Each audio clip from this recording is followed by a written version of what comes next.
In a recent interview with the Associated Press, Judge Roy Moore of Alabama, the great state of Alabama, uh, it basically talked about the impending decision to legalize gay marriage that could be coming up in the Supreme Court.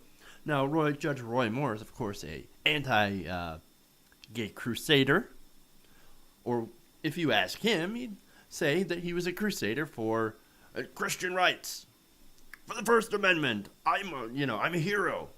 I'm standing up for Christians against the gay agenda. Now, when he was talking to the AP about this, about taking a stand against that gay agenda, he said, quote, I was just waiting on others. I was waiting on others to take a stand, but they didn't. They would not. So I had to come in and do it. I had to come in and try to crush other people's civil rights because, hey, that would be the Christian thing to do. Now, of course, he acknowledges in this interview with the AP that, hey, if the Supreme Court says it, we kind of have to follow it. But still, I don't really want to. And until then, the fight is not over. The fight is not over. Quote, the ruling of the Supreme Court would bind the state courts. That's the law. That doesn't make the Supreme Court right in making such a decision. Now, he also said, get this, legalizing gay marriage would be among the court's greatest mistakes.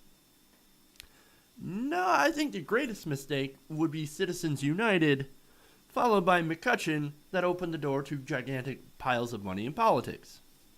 But I guess to him, allowing gay people to exercise their own civil rights is so much worse than, of course, all that money.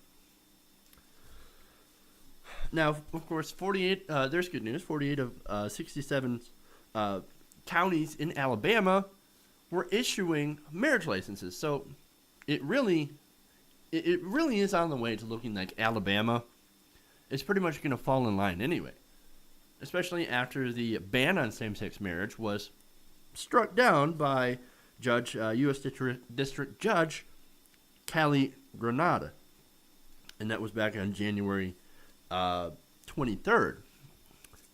Now, of course,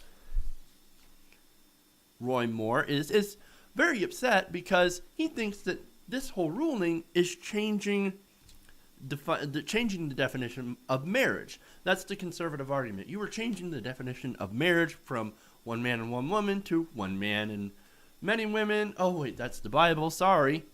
I get a little confused.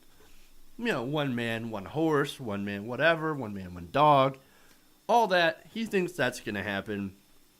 And he said, quote, you're taking the definition of family away. When two bisexuals or two transgendered marry, how large is that family? That's still two people. But no, he asks, can they marry two persons? One of the same sex and one of the opposite sex? Then you've got a family of four, or how many? Wait a minute. Wait a minute there. Transgender doesn't mean that you're going to have two people at once. He completely misunderstands the idea of being transgender. It doesn't mean that it has nothing to do with that. But he thinks that, no, if gay people get to get married and transgender people are given equal rights, then they're going to marry a man and a woman at the same time into a giant polygamous marriage, and it's going to be crazy. No, that's not how it works, Judge Roy Moore. That is not how it's going to work. That is not how it works. You can stop flipping out and actually learn some facts. And if you do that, maybe you might end up on the right side of history instead of the wrong side.